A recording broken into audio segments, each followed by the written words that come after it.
Okay, share ko lang para doon sa mga magre-register na sasakyan. Ito na yung bago na CR ng sasakyan. Ayan. Ito yung dati yan na CR. Ayan. Oh.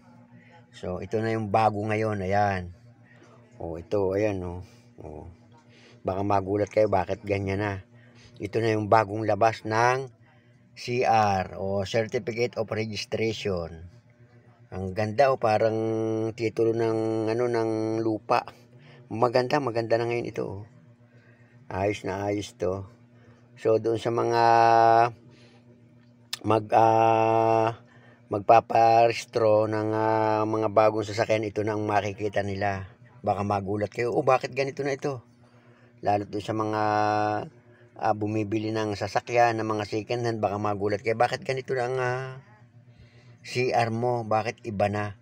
Itong dati, ito yon. O, yan, ngayon iba na. Ibang klase na.